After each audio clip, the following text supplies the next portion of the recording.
My name is Skylar. I'm 36 years old. For the past 6 years, I've worked full-time, raised 2 young kids, and studied for my MBA at night. No vacations. No weekends. Just assignments, reports, deadlines, tears, and countless nights alone with cold coffee. Last week, I walked onto the stage at a prestigious university graduation in San Diego. I was valedictorian. I gave the commencement speech. And I was the only student among hundreds with no familiar faces in the audience. The 6 seats I reserved for my family completely empty. No parents, no kids. Not a single supportive glance. I forced a smile, took the microphone, and began my speech with a sentence the entire auditorium will never forget. To the 6 empty chairs in front of me, thank you for showing me who I am without you. Have you ever had a day that was supposed to be the most memorable, but turned into the most painful because the people you loved never showed up? Have you ever given everything to your family, only to be met with silence? If you've ever felt forgotten in your own life, leave a comment below. Hit like so I have the strength to continue. Subscribe so you don't miss the next part because my story is only just beginning. After the ceremony, I stepped off the stage to a quiet round of applause. No bouquet. No one calling my name. All I could hear were my own heels echoing through the cold tiled hallway. From the outside, someone might have seen a strong woman, top of her class, MBA in hand, walking confidently into her future. But inside, I was just a single mother holding back a flood of disappointment, trying not to let her tears ruin the makeup that had taken her all morning to put on. I got home after dark. My navy blue dress still clung to me. The graduation gown was folded neatly on the sofa. The little third-floor apartment was unusually quiet. I walked into the kitchen, opened the fridge, and poured myself a cold glass of water to soothe the lump stuck in my throat. 2 bento boxes were still sitting on the table, one for Jaden, one for Chloe. I'd prepared them the night before. The kids had left early. My ex-husband Nathan came to pick them up that morning to take them somewhere. Now I knew exactly where that was. I sat down and opened my phone. Audrey's profile, my older sister, was filled with photos from her poolside engagement party. Yellow lights, glittering dresses, perfect smiles. Beneath each photo, dozens of comments. So beautiful. Like a dream. Your family is perfect. I scrolled to a picture that made my hands freeze. Jaden wearing a white shirt, roasting marshmallows next to Audrey's new fiancé. Chloe in a cream lace dress, sitting on a wicker chair, hugging a curly-haired dog. No one looked at the camera. No one mentioned their mom. I bit my lip to hold back the emotion, but my throat still burned. I wasn't angry at them. I was just sad. After hundreds of nights turning down playdates, skipping movie nights, missing birthday parties, all to study, I'd unknowingly drifted out of their lives. 7 years ago, when Nathan left me and the kids to go back to his college girlfriend, I completely fell apart. Jaden was only 8. Chloe hadn't even started preschool. I remember the morning he walked out, dragging his suitcase across the living room carpet without looking back. I stood by the door, cradling both kids as they slept, silently promising I'd never let them go without. But to keep that promise, I had to give up a lot. I got a job as an accountant at a logistics firm in San Diego. The pay was decent, but the job was strict and stressful. I drove more than an hour each day, got home around 6 p.m. Then it was showering, cooking, helping with homework, and finally sitting down to study for my night classes. Summer breaks? I spent them finishing research papers. Christmas. I sat alone in the kitchen, holding a corporate finance textbook, half listening to the kids laughing with their grandparents in the living room. I kept telling myself, just get through this phase, and things will change. I told myself that for 6 years. Sometimes, washing dishes past midnight, I'd look at my cracked hands and wonder, who am I doing this for? For my kids? Or to prove that I could carry it all without needing anyone? Jaden once asked me just recently, after I'd said no to going to his school concert, "Mom, do you ever really smile?" I smiled back and patted his head, saying, "Of course I do. But the truth is, I can't remember the last time I smiled just for myself." I turned on the TV to break the eerie silence of the apartment. A news channel was replaying the graduation ceremony. And then I heard my own voice. To the 6 empty chairs in front of me, thank you for showing me who I am without you. I laughed a small laugh and leaned back into the chair. Something inside me cracked, and also healed. I wasn't crying anymore. I just felt hollow. But in that emptiness, I heard a faint sound, almost like the first steps coming back home. Not long after, the door opened. Jaden and Chloe walked in. They seemed surprised to see me still in the living room, still in my graduation dress. Chloe looked at me wide-eyed. "Mom, you haven't changed clothes." I shook my head and smiled. I wanted to feel this just a little longer. Jaden stepped closer, still holding an unopened soda can. "I saw you on TV. At Aunt Audrey's party they had it on. Everyone went quiet when you said that line." I looked into his eyes. "And what did you think when you heard it?" Jaden looked down. I thought you were sad. I thought you were angry. And I thought I was wrong." I stood up and wrapped my arms around both of them. That feeling, it was like finally breathing again after holding your breath underwater. Chloe nestled into my chest. "I'm sorry we didn't come." I stroked her hair. "I'm not mad at you. I just want you both to understand every decision in life comes with a cost. And I've paid mine long enough." The room went still. Just the sound of a ticking clock and our breathing in sync. I knew the real conversation was still ahead. There were things to say, things to mend, and things to forgive. But tonight I just wanted to hold on to this, a rare moment of honesty between 3 people who had lost sight of each other during life's busiest years. I still remember one moment vividly. I was 30, in my first semester of the MBA program, about to take a corporate finance exam. Chloe was 4 then, still crying whenever I left in the evenings. I couldn't afford a regular babysitter, so I took a chance and called my mom. She picked up on the 4th ring, her voice cool as always. I asked, "Mom, could you watch Chloe for me this weekend? I have a big exam. If I pass, I might get a scholarship for next semester." There was a breeze on the line, then a laugh. Mom replied quickly, "Oh honey, I'm at the farmer's market with Audrey. This weekend's packed. Audrey's having one of her charge parties again. Poor thing's been stressed over her 3rd divorce." My throat tightened. "Just for one afternoon, please? I really don't have anyone else." She replied like it was nothing. "Skylar, you always figure things out. You're the strong one in this family, right?" That wasn't the first time I'd heard that. And it certainly wouldn't be the last. I was born 4 years after Audrey. Growing up, she was the name that always came up first. Audrey sings so well. Audrey won Fall Festival Princess.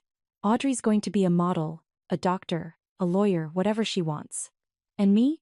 I got praise for doing chores, for staying quiet, for not bothering the grown-ups. I was a good student, but my parents never once showed up to any of my award ceremonies. Yet every time Audrey had a school play, my whole family, even grandparents from out of state, would show up in full force, bringing flowers and handmade posters. When I got into college on a full scholarship for accounting, all my mother said was, "Well, at least that's a stable field. But don't go competing with Audrey, she's studying acting in Los Angeles." Audrey never held a real job. At 39, after 3 divorces, she was living in a rented villa in Malibu, fully funded by our parents. She called it her creative house to maintain a fresh energy flow. Every week there was a new art project. One day she was filming yoga vlogs, the next launching an online meditation course, or planning to start a natural essential oil candle line. And just last week, Audrey announced to the family that she would be hosting a surprise engagement party for her new boyfriend Rick, a freelance photographer 10 years older than her. The party would be on the same day as my graduation. I had sent out a reminder about my graduation 3 months in advance. My mother replied gently, "Oh sweetie, I'll check the calendar. But you know Audrey needs me more right now." I couldn't tell what I felt more: anger, disappointment, or just a hollow numbness. How many times had I been pushed to 2nd, 3rd, or even off the priority list altogether? I had tried to bring it up before. One year, Jaden came down with pneumonia and was hospitalized for nearly a week. I was juggling work and hospital shifts, barely sleeping 3 hours a night. One afternoon, completely worn out and on the verge of tears, I called my dad and asked if he could come help in San Diego for a few days. He said, "You know I can't drive long distances anymore. Plus, your mom's shoulder is acting up. And Audrey has her first shoot for her new YouTube show. We promised we'd help with the set." I was speechless. I didn't know if juggling 3 jobs and caring for 2 sick kids qualified as an urgent enough reason to be prioritized. But I did know this. In their eyes, I was always the one who could handle it. I grew up believing I had to save myself. Every failure, every crisis, I learned to shoulder it alone.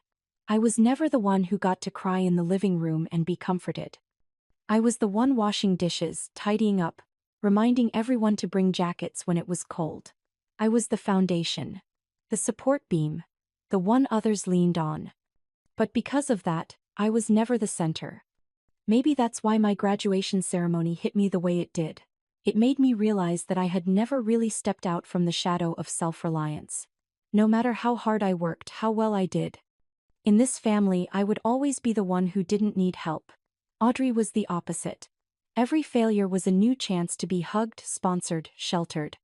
She could cry at the dinner table, quit jobs impulsively, switch partners like outfits, and still, our parents would be there to clean up the mess, always ready to give her another chance. I didn't hate Audrey. I never have. In fact, there were times I even felt sorry for her. A person raised to believe she was the center of the universe might never learn how to stand on her own. While I, whether I wanted to or not, had learned to survive every storm, with nothing but my own 2 hands. But feeling sorry doesn't mean I have to keep enduring. Understanding doesn't mean I have to stay silent. Because I've started to realize that my silence all these years was part of the problem too. I never spoke up for my own place. I just kept running, sacrificing, trying to set an example for my kids. Forgetting that a strong mother also deserves to be loved. That night, after the kids had gone to bed, I sat down with the draft of the graduation speech I'd written. In the original, I had included many lines praising my parents, my sister, thanking them for inspiring me, for teaching me independence. But I didn't read those lines. I crossed them out. Instead, I chose to say what I really felt. About absence. About 6 empty chairs. About the woman who stepped up to that stage alone, not needing anyone to hold her but still craving someone to be there, just to say, "I see you. I'm proud of you." And if they couldn't say it, then I'd say it to myself. No more waiting. I still remember clearly the day I received the email from the registrar's office after submitting my final thesis. The subject line read, "Congratulations. You've been selected as the 2025 commencement speaker." I froze, staring at the screen for a long moment. My hands trembled slightly as I clicked it open. The message was brief and formal, with outstanding academic performance and exceptional perseverance. The Faculty Council unanimously selected you to represent the student body as the speaker for the upcoming graduation ceremony. Please, confirm your attendance and submit a draft speech by April 20th. I burst into tears right there at my desk on the 3rd floor of the accounting department. I never even dreamed of this, not because I didn't believe in my abilities, but because I was so used to staying in the background. My efforts were usually acknowledged with a simple nod or worse, complete silence. But this time was different. I was seen. I was invited into the light. That afternoon, I stopped by the local stationery shop near my house. I bought craft paper, ribbon, and a set of gold calligraphy pens. I wanted to handwrite my invitations not to save money, but because this felt sacred. I wanted everyone who received one to know how important they were to me. I wrote 6. For my dad, my mom Audrey, my 2 kids Jaden and Chloe, and Mallory, my best friend from college. Mallory is the one person I can call at any hour, even at 3 in the morning, just to cry, to laugh, or simply to hear a cry. Familiar voice. Jaden's card had a small star sticker on the corner. I wrote, "I've always seen you as strong and full of potential. I hope when you see me up there you'll know your mom is a fighter too." Chloe's had a little flower sticker. I carefully penned in gold ink, "I hope you see me on that stage and know, girls can be role models too." For my parents, I wrote respectfully, politely. Even though there were still unspoken aches in my heart, part of me hoped just once they might choose me over Audrey. I mailed the invites with handwritten letters and followed up with detailed emails about the time, location, and parking instructions. I spent the whole weekend planning everything. I booked an Italian restaurant near the campus Bissimo, a place I'd visited once as a student. A table for 8, with candles, fresh flowers, and a special tiramisu dessert I'd requested from the chef ahead of time. It wasn't a cheap deposit, but I didn't hesitate. I told myself, this is my day. One single day after 6 years of not even daring to dream of a break. 6 years of late nights, early mornings, studying while the kids slept, writing reports in the car while waiting for Chloe's ballet class to end.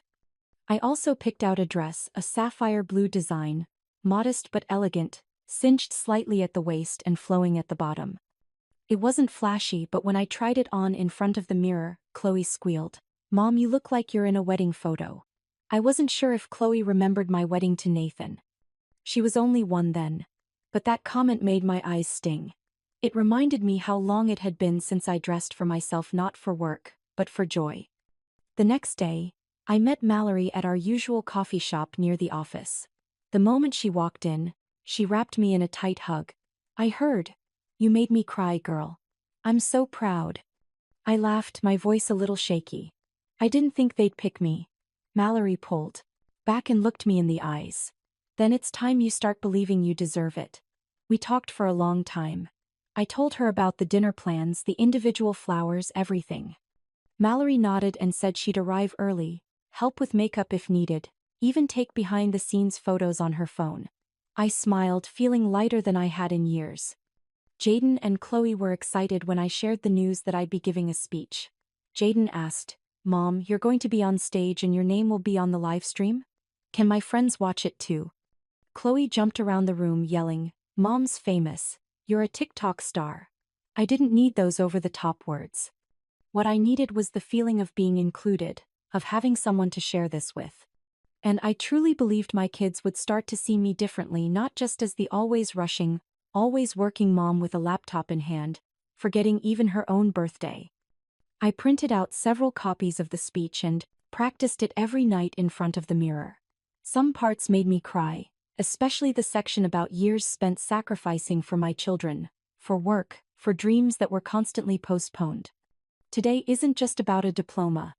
It's a testimony to those who woke up at 5 a.m., cooked breakfast, packed lunches, rushed to work, studied late into the night, and slept 4 hours a day for 6 straight years. It's proof that silent effort, even if never acknowledged, still deserves to be honored. Every time I read that part, I'd picture Jaden standing at the doorway, watching me study with a silent face. I'd remember Chloe tugging at my sleeve, asking, "Mom, are you done studying? I want to hug you goodnight." I used to fear my children would resent me, would feel distant. But now I hope that when they hear my speech, they'll understand I wasn't absent because I didn't care. I was absent because I was planting seeds for our future. I didn't expect the graduation ceremony to magically heal every wound in our family. But I hoped, just for one day, my loved ones would stand on the same side. They'd sit together in that large auditorium, applaud when my name was called, and smile as I bowed. I wasn't asking them to change completely. I just wanted them to show up. Just once. Just on that day. A week before graduation, on a Saturday afternoon, I was in the kitchen preparing dinner when the phone rang. The screen showed Mom. I wiped my hands on the dish towel and answered. "Skylar," my mother said, choosing her words carefully. "I just got an invitation from Audrey. She's throwing an engagement party next Saturday at the Malibu estate. You know about it, right?" I froze, gripping the phone with both hands. "Next Saturday? That's the day of my graduation." "Yes, I know. Unfortunately, it's the same day." She paused, then lowered her voice to a near whisper. "Audrey said Rick wants to propose as a surprise, then have a party right after. Everyone will be there." I closed my eyes. It felt like something was squeezing my chest tighter and tighter. I took a deep breath, trying to keep my voice steady. "Mom, I sent you my invitation 2 months ago. The ticket's booked. I picked special seats for the whole family. You said you'd be there." She didn't respond right away. I could hear faint background noise, maybe the backyard or wind through the phone. After a moment, she spoke slowly. Skylar, you know Audrey's been through so much. 3 broken engagements. She finally found someone who makes her feel truly loved. This is a very special occasion. And my master's graduation isn't. I asked, my voice trembling. Oh, sweetheart, she whispered, you're always so strong. You always pull through. I know you'll shine, whether anyone's there or not. I didn't reply. I heard her keep talking, but the words blurred into the ringing in my ears. I ended the call without remembering what I said last. Just a few minutes later, my phone buzzed again. A message from Audrey. Hi sis. I heard you're giving a speech at graduation, congrats. Total coincidence, but Rick and I decided to have our engagement party that same day. I invited everyone, hope they can make it. Jaden and Chloe will look so cute as ring bearer and flower girl. I already ordered their outfits. I stared at those words, my hands going cold. I didn't know if Audrey genuinely forgot the date of my graduation or if she simply didn't care. I called Jaden downstairs. He came into the living room, phone still in hand. I asked directly, did you get an invitation from Aunt Audrey? Jaden nodded, a little hesitant. Yeah. She said I'd wear a suit and stand next to Uncle Rick. Chloe gets to toss flower petals. I sat down, feeling the floor shift under me slightly. And you're planning to go? Jaden looked up at me. Mom, Chloe really wants to go. Aunt Audrey said there'll be a pool party, a DJ, and fireworks at night. I bit my lip. Do you know what day that is? Jaden paused, then gave a small nod. The day you graduate. I nodded too, keeping my tone calm. That's right. I've been studying for 6 years for that degree. I missed so many birthdays, so many holidays. And I was just hoping for one day to share that with you. Jaden was quiet. In that moment, I saw the confusion in his eyes. He was only 15. Still learning that not everything easy is worth choosing. I didn't blame him, but it hurt. That night I skipped dinner. I stayed in my room rereading my speech, adjusting a few lines. I added one sentence. Some things we hope to share, but end up doing alone. And sometimes, that's not a sign of failure but a mark of resilience. Mallory called around 10 p.m. I told her everything. About Audrey. About the invitation. About Jaden and Chloe. She didn't say anything for the first few seconds. Then she let out a long sigh. You've always been the one to step back, she said. Always the one who let others shine. But Skylar, there are moments in life if you don't stand up and claim your place, no one else will do it for you. I listened to every word, feeling like she was peeling away the armor I'd worn for years. I'd always tried not to hold grudges, not to care, not to push back. I was afraid that speaking up would make me petty. But that night, in my dimly lit bedroom, I finally admitted to myself that I was hurt. And there was nothing wrong with saying it out loud. The next morning I called Mom back. She picked up on the 3rd ring. Mom, I said, keeping my tone composed, I know you love Audrey. I know you think I'm strong. But do you know how it feels to be picked second? To feel like I don't matter either way. She didn't answer. I'm not mad that you're going to the engagement party, I continued. But I need you to understand I need to be seen. I need to be heard. I don't need fireworks. I just don't want another empty seat that's supposed to be yours. After a pause, she said, her voice trembling slightly, I didn't know you felt this way. I thought, you didn't mind. I let out a small bitter laugh. I mind, Mom. I just never said it. I hung up after that. I didn't cry. I wasn't angry. I just felt lighter. Because finally I hadn't stayed silent. Because I knew if I didn't stand up for my worth, no one else would. And even if I had to walk across that stage alone, at least I would know I stood there not asking permission, not waiting for anyone's approval. I walked because I earned it. Because I fought to be there. And I would keep walking. Even if 6 chairs remained empty in the front row. I can still remember the afternoon light spilling through the white curtains in my bedroom, casting a soft glow across the floor almost as if it was trying to ease the tightness in my chest. That morning Nathan arrived to pick up Jaden and Chloe just as he promised. I handed the kids their new shoes, pressed their shirts and dresses until not a single crease remained. and pinned the small silver clips I had saved since their preschool days onto their collars. I didn't say anything else, just smoothed their hair gently and hugged them longer than usual. Jaden looked at me, avoiding eye contact, then mumbled, "Aunt Audrey said I could try standing on stage with Uncle Rick." Chloe's really excited too. Nathan stood behind them, hands in his pockets, avoiding my gaze. I didn't speak. Just nodded. I was too tired to add another word. For a moment, I wondered if I was being too strict, too demanding. But then I remembered the sleepless nights, the quiet moments when I'd close my books after the clock struck 2 in the morning, only to wake before sunrise to make breakfast, take the kids to school, and rush to the office, like exhaustion didn't exist. When the door closed behind them, the only sounds left in the house were the ticking of the wall clock and the faint scent of a freshly cleaned kitchen. I stood still for a while, then walked back into my bedroom. The sea blue dress hung neatly on the hook, its pleats still crisp and elegant like the dream I had quietly nurtured for this day. I dressed slowly, every movement deliberate, as if trying to hold on to something slipping through my fingers. My makeup was light, simple, but I added a touch of blush, the one thing that made me feel alive, not just existing. Mallory texted at 11 a.m. "Sky, I'm stuck at JFK. My flight's been delayed twice due to lightning. I'm so sorry. I really tried. I'll turn on the live stream and watch from the lounge. I'm right here with you from my heart." I read that message over and over, then smiled softly. In that moment, I understood something clearly: some people don't need to be physically present for you to feel their presence. I drove myself to campus.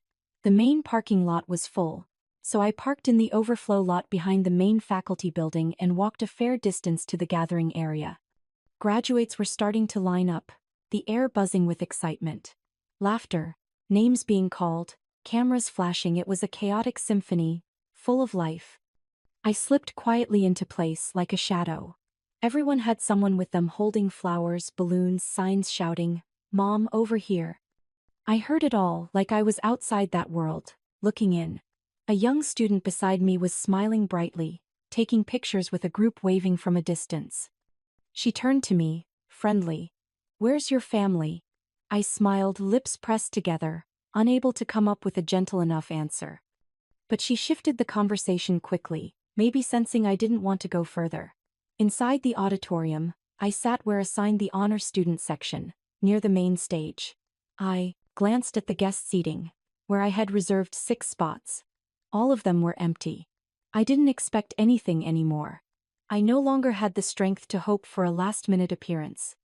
I just sat there, back straight, hands folded together, holding on to what was left of the dignity I'd worked so long to protect. The opening music began, deep and ceremonial, ushering the graduates in row by row. I walked with them, palms cold but head held high. I had made it here, and no one could take that from me. When my name was called, I stepped onto the stage, my sea blue dress swaying softly with each step. I approached the microphone, lowered it to my height, and looked out across the room. 6 empty seats. No bouquet. No familiar smiles. No hand waving me on. I began my speech with a line I had written, rewritten, and rewritten again all week. To the 6 empty chairs in front of me, thank you for showing me who I am without you. The auditorium fell silent. The air thick with held breath. I kept my gaze steady, didn't flinch, didn't scan the crowd. I continued, my voice low and clear. I'm not the only one in this room who's walked a path unseen by others.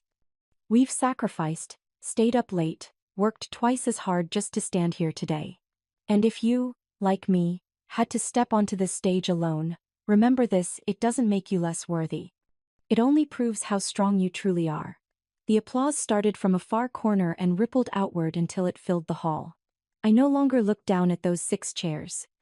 I looked straight ahead at unfamiliar faces clapping for me, for who I am, not for any title, bloodline, or role. I don't quite remember how I left the stage after that speech. I just remember as I stepped down the final stair, a female professor I had never studied under grabbed my hand, eyes rimmed red. "You just spoke the heart of generations who felt forgotten in their own homes," she said. "Thank you for your courage." I only bowed my head, speechless. What I felt then was something unnameable, light yet overwhelming. like something in my chest was swelling, ready to break open. Outside in the main hall, where people were hugging, posing, handing out graduation flowers and gifts, I moved toward a quiet corner, away from cameras, away from questioning eyes. I took out my phone to text Mallory that I was done, but my screen lit up with over 20 new messages and dozens of social media alerts. The first was from Mallory. "Sky, your speech is blowing up." I'm sitting at the airport and everyone around me is watching the live stream. An older couple asked, "Who is she?" I yelled, "She's my friend." I opened the app. The university had streamed the ceremony live on their homepage. The video of my speech had just been clipped and reposted less than an hour ago and already had more than 40,000 views. The title read, "Single Mom Speaks to 6 Empty Chairs, Thank You for Teaching Me to Stand Alone." Comments poured in below. I cried. She just spoke the words I needed 10 years ago when I graduated alone. No one cheered for her, but she stood there, stronger than anyone. "Family isn't just blood, that line will live with me forever." A short clip was making the rounds. It showed me looking up at the 6 empty seats, then smiling softly before I began speaking. People were calling it the strongest smile. I didn't know what to feel. Part of me felt strange, almost disconnected from that image of myself. But another part glowed warm. To be seen, to be heard. Not by the ones I had hoped for, but by thousands of strangers. My phone buzzed again. An unknown number. I hesitated, then answered. "Hello, this is Skylar speaking," I said, voice low, still not fully composed. "Skylar," a calm, deep male voice replied. "This is Professor Martin Glasser, Chair of Business and Leadership Studies. I listened to your speech." I stayed silent, surprised. "In my 40 years of teaching," he continued, "I've attended hundreds of graduations. But today I felt like I truly learned something. Not theory, but how someone rises from invisibility to presence." I placed a hand over my chest, unsure how to respond. "I'd like to invite you to consider a guest lecturer position," he said, "for our graduate leadership program. Not because of your degree, but because you made an entire room fall silent and listen." I could barely speak. "Thank you, Professor. Truly, thank you. I'll send the details via email. No rush. Just know some doors don't open through titles. They open through the way you live." The call ended. I remained seated on the hallway bench, clutching my phone. Something inside me was shifting, like a crack long hidden was finally letting in light. I reopened my speech. Beneath the comments, there was one message that made me stop. The sender's name was Julie R. A name I didn't recognize, but her words hit me like a wave. "I'm 52. Got my GED when my daughter started college." I stood in that auditorium alone, no flowers, no one waiting at the door. "You made me feel seen. Thank you for speaking for all of us." I read that line over and over, then set my phone down on my lap, my hands clenched tightly. I had thought I'd feel hollow stepping off that stage with no one waiting. But now I understood. Sometimes the presence of one empathetic stranger can fill your soul more than a whole room full of indifferent relatives. That evening, when I got home, I didn't take off my dress right away. I sat down on the couch, my legs aching, my mind still floating in a light fog. I poured myself a small glass of wine, the one I'd bought last Christmas but never opened, always telling myself, save it for something special. I lifted the glass, not to toast anyone else, not to clink with another hand. I just smiled, quietly, and whispered, "To me, for not giving up." In that moment I no longer felt alone. I had thousands of people listening, thousands of hearts beating with mine. And I felt light because I had allowed myself to be proud. No conditions, no one's permission. I had seen my worth and I wouldn't let anyone erase it. 3 days after the graduation ceremony, I woke up at 6 a.m. as usual, brewed a pot of coffee, and sat by the living room window, watching the trees gently swaying in the wind. Everything around me looked just as it always had, but inside, something was shifting. It was like a door somewhere deep inside me had quietly opened. While checking my inbox, I saw an email titled, "Invitation from Women Reclaiming Legacy Foundation." I clicked on it, my hands trembling slightly, sensing this wasn't a regular promotional message. Dear Miss Skylar Monroe, we are Women Reclaiming Legacy, a nonprofit organization dedicated to supporting women who have overcome adversity in pursuit of education, career, and leadership. After watching your powerful commencement speech at the University of San Diego, we were deeply moved and impressed. Our board held an emergency meeting and voted to invite you to be the 2025 face of our Empower Her campaign, aimed at inspiring thousands of women across the country. We will be hosting our annual event in Chicago on June 12th, where you will serve as the keynote speaker, sharing your story with over 2,000 attendees including government representatives, corporate organizations, and members of the media. If you accept, please respond within 7 days so we can arrange travel, accommodations, and logistics. At the bottom was the signature, Elena Rhodes, survivor, speaker. Mother. I sat motionless for a long moment, eyes fixed on the screen, throat tight with emotion. For so many years I had taught myself to live in silence. No complaints. No confessions. No expectation of being understood. But just one honest speech about the very things I had hidden for so long had opened a door I never imagined. I opened my laptop, pulled up a blank page, and began typing my reply. My fingers moved across the keys without hesitation. Dear Miss Rhodes, I am deeply honored by the invitation from your organization. I gladly accept the role of face of the Empower Her campaign for this year. Thank you for seeing me, hearing me, and giving me this opportunity. With heartfelt gratitude, Skylar Monroe. I hit send, then exhaled a long, slow breath. I told no one. Not Mallory. Not my coworkers. Not even Jaden or Chloe. I needed to hold this close for a while, like someone cradling a small flame in their hands in the dark, waiting for the right moment to kindle it into light. I quietly prepared for the trip as if it were just another business trip. Booked a round-trip flight to Chicago, chose a hotel near the conference center, and submitted a 3-day leave request at work. In the evenings, I pulled out the old suitcase from the top shelf, wiped off the dust, and carefully packed each item an ivory suit I'd once planned to wear for a promotion interview 3 years ago but never did. A deep red silk scarf Mallory brought back from her first trip to Paris, and my black heels I always called my big day shoes. I went about my routine as usual. Took Chloe to school in the morning, picked Jaden up from practice in the afternoon, checked homework, cooked dinner, did the laundry. I was still the mother of 2 kids who had no idea their mom was about to step onto the biggest stage of her life. I knew if I told them, Jaden would have 100 questions. Chloe might write my name in her notebook and tell her friends. Nathan would say I should think twice, speaking in front of 2,000 people is no joke. And my mother, she might just nod and say, well, that's nice. But don't forget Audrey hosted an art-themed wedding once, and everyone loved her. So I chose silence.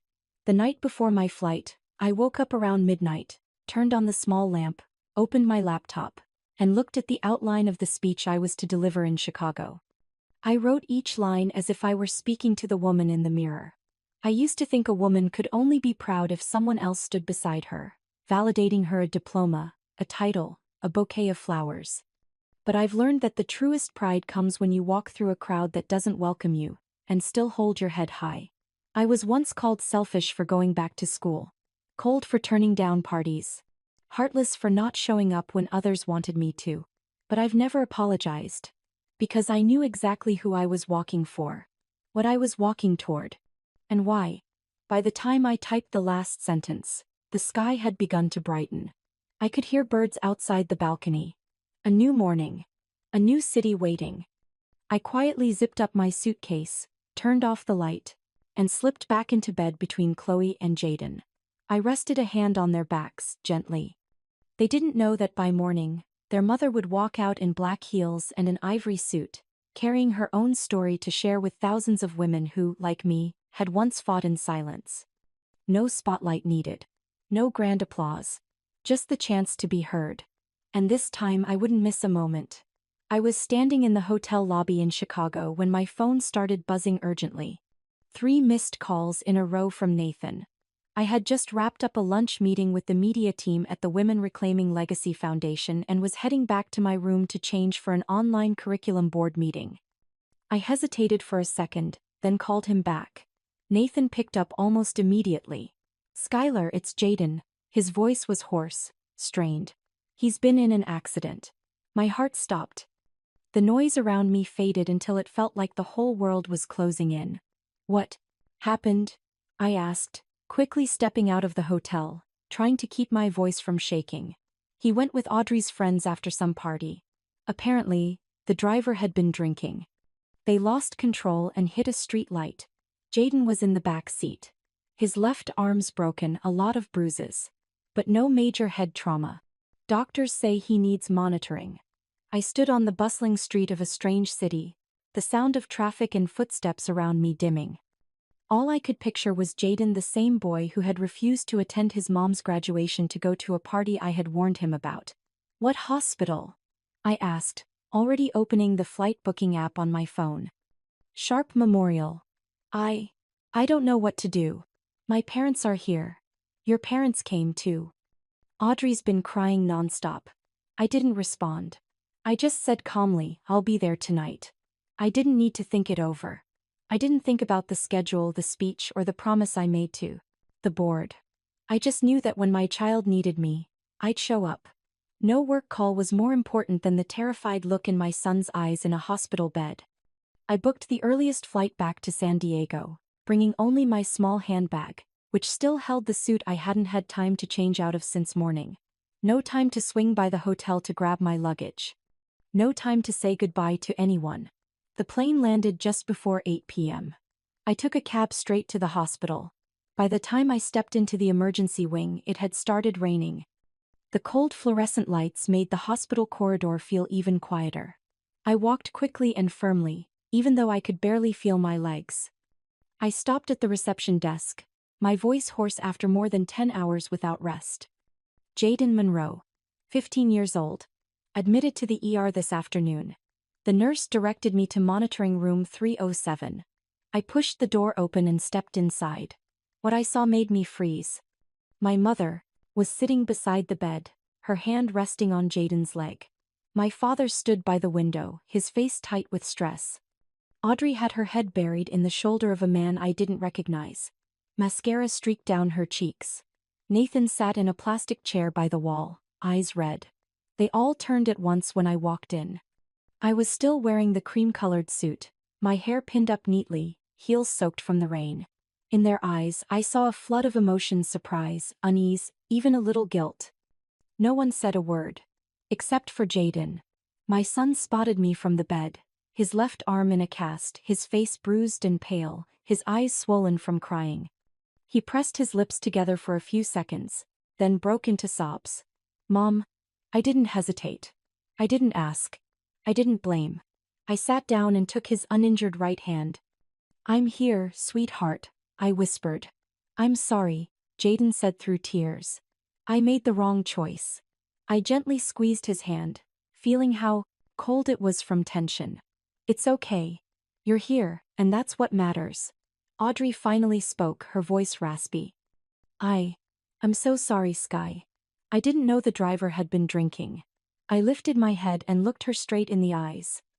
"It's not the first time I've warned you. But apparently, no one in this family thinks my warnings are worth listening to." Audrey lowered her head, her hands clasped tightly. I looked over at my mother. She avoided my gaze. I turned to Nathan. "You promised to watch the kids." He nodded, his face strained. I failed. No excuse. No one answered. No one could. I stood up, pulled a wet wipe from my bag, and gently cleaned the dried blood from Jaden's forehead. He stayed quiet, tears rolling down his temples. I used my sleeve to softly wipe them away. "I was so scared," he whispered. "When the car flipped, I thought I'd never see you again." My chest tightened like something was gripping my heart. I leaned down and touched my forehead to his. "I'm here now. And I'll always be here. No matter who else doesn't show up, I will." It wasn't a promise. It was a way of life. I stayed at the hospital all night. I told everyone else to go home. I would stay with Jaden. At first, my mother looked like she wanted to object, but my father gently pulled her hand and shook his head. No one argued after that. Once they left, I sat alone beside the bed, the soft yellow glow of the night light casting a calm hue on Jaden's sleeping face. I couldn't help but think about the speech I missed, the meeting I skipped, the opportunity that might never come again. But in that moment, I didn't feel regret. Because I had made the right choice. And I wanted Jaden, when he woke up the next morning, to be absolutely sure of that. His mother, who flew through the night from another city, would be the first person he saw. Not anyone else. Never anyone else. The next morning, once Jaden had stabilized and was moved to a regular room, I stepped into the hallway with a quiet but resolute determination. I hadn't slept all night. I just sat beside my son, listening to the steady beep of the heart monitor in that stark white room. Each beep felt like it echoed through my thoughts, tapping into every tiny fracture I had spent years trying to patch over with forgiveness. When I returned to the waiting room where my family sat hoping to see Jaden again, I felt every eye turn toward me. My mother held a paper coffee cup, my father beside her with a weary face. Audrey sat close to her fiancé, her hands clenched tightly. Nathan sat farther away, staring down at the floor. I stood still for a moment. They looked at me like they expected a complaint or a long-delayed outburst. But what I had to say wasn't anger. It was a decision. I want to make a few things clear, I began, my voice calm and steady. I don't want apologies. I don't want awkward hugs or empty "we didn't mean it" lines. I looked each of them in the eye. I don't need belated congratulations for my honors degree. I don't want compliments after the fact. What I need is respect. From the beginning. No one spoke. I continued. For 6 years, I've been a single mom, going to school and working 2 jobs at the same time. I didn't ask for money. I didn't complain. I didn't expect anyone in this family to carry my load. But I also didn't expect to be forgotten. To be sidelined for parties, Instagram photos, or surprise bridesmaid games. I quietly accepted that for years. I paused, took a breath.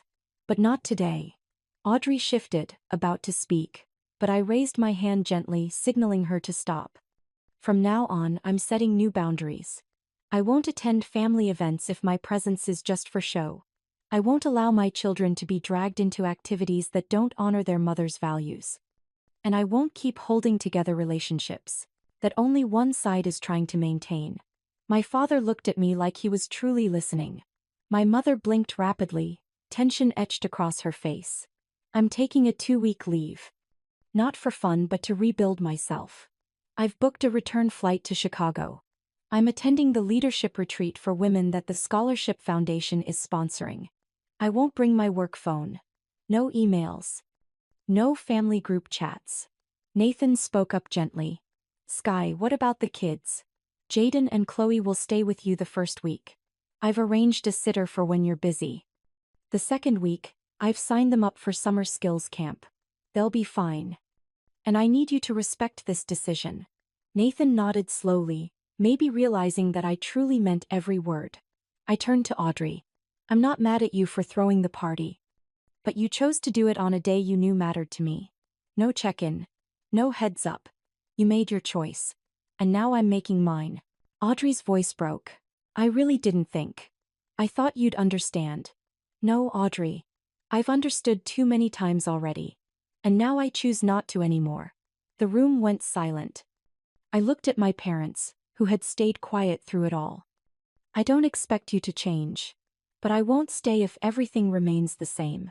I won't let myself continue being the afterthought in this family. I turned away, my voice softening. Jaden is waiting.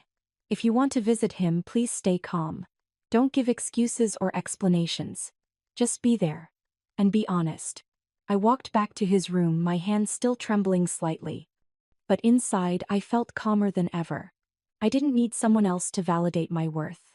I had done it myself.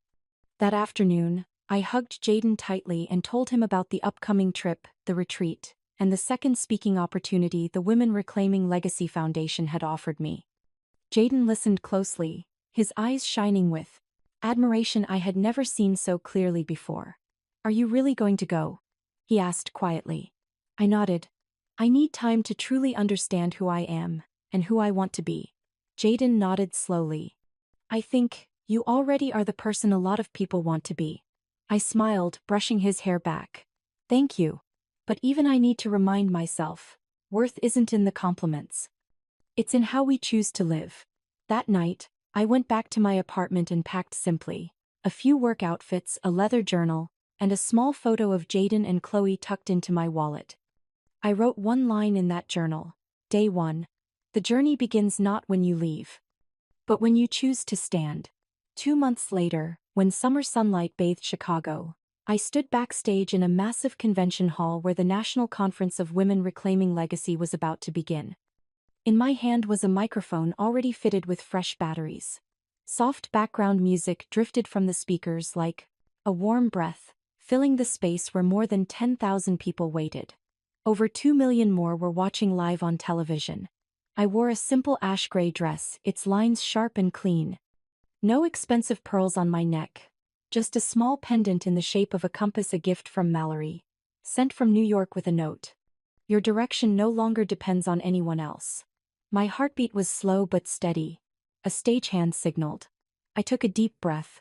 The doors opened. And I stepped out. Thunderous applause rose up. The lights blazed down like invisible hands lifting me beyond every old wound. I walked toward the podium, unhurried, without a single moment of doubt. I looked out at the sea of faces, then straight into the camera lens pointing at me.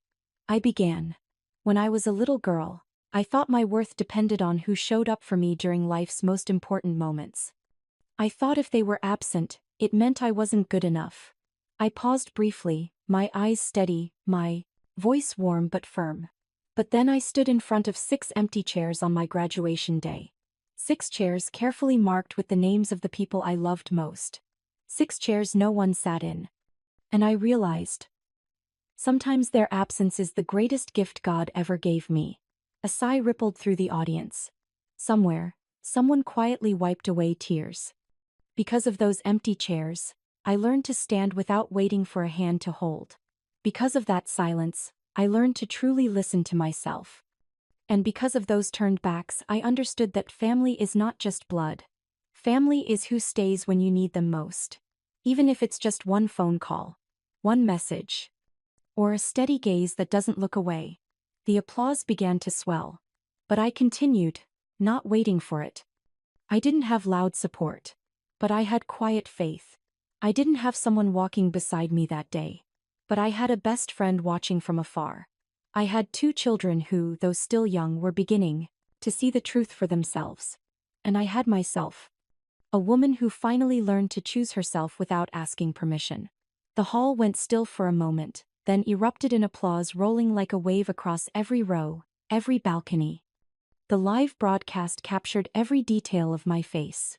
News outlets quoted my words on their front pages. I once thought those who didn't show up had abandoned me. But they were really the ones who helped me find my own path. Thousands of miles away, in a small suburban home, Nathan's living room TV played the broadcast. Chloe sat cross-legged on the carpet, clutching the remote, eyes wide. Jaden sat on the couch, a thin bandage still wrapped around his wrist. A simple dinner of pasta and salad was laid on the table, with a framed photo of me in my sea blue graduation dress set in the center, my face solemn and determined. Turn off the lights, Chloe whispered. Make it like Mom's auditorium. Jaden got up, flipped the switch, dimming the room to a soft glow. Both of them sat quietly, watching me on the screen. When the applause thundered through the speakers, the 2 children clapped along softly. Then Chloe turned to her brother, her voice hushed, like a breeze slipping through an open window. We can't ever let Mom feel alone again. No matter what. Jaden met her eyes. He didn't need to say more. He just nodded. Mom's the strongest person I've ever known. But no one should have to be strong all alone. They sat in silence for a while. Then Jaden opened a cabinet, pulled out a blank notebook, and handed it to Chloe. Write down the things we'll start doing tomorrow so Mom knows she has us. Small things, but real. Chloe nodded, her eyes bright. At that same moment, as I stepped off the main stage, my phone buzzed in my pocket. I pulled it out and saw a new message from Mallory. You started something bigger than all of us. I smiled. Not because of the compliment, but because I Knew what I had done was no longer about me. It was about every woman still waiting for the day she could stand without waiting for someone else to lift her up. I looked out the window at the Chicago night skyline, a symphony of lights. Each glowing square felt like an untold story. I knew that no matter how long the road ahead, I was no longer walking in darkness alone. And far away, two children were watching, already learning how to love by truly showing up. Have you ever been where I was when the people you loved most turned away at the most important moment of your life? Have you ever stood in a room full of emptiness, wondering if you were ever truly part of your family? I know that feeling cold, hollow, like you don't exist. But I also learned that sometimes, absence is the very chance to step into your own light. And that family isn't just who gave you life, but who never lets you face life's hardest moments alone. If you've ever felt abandoned, forgotten, or invisible, share it with me. I read every word. And I believe someone out there needs your story too, to find the courage for their own life. And if my journey made you feel seen, or gave you a new way to look at your family, don't forget to follow this channel. Because ahead, I'll keep sharing real stories, sometimes painful, sometimes hopeful, about family ties, silent losses, and unexpected turns, where the heart can begin again, even after it's been broken.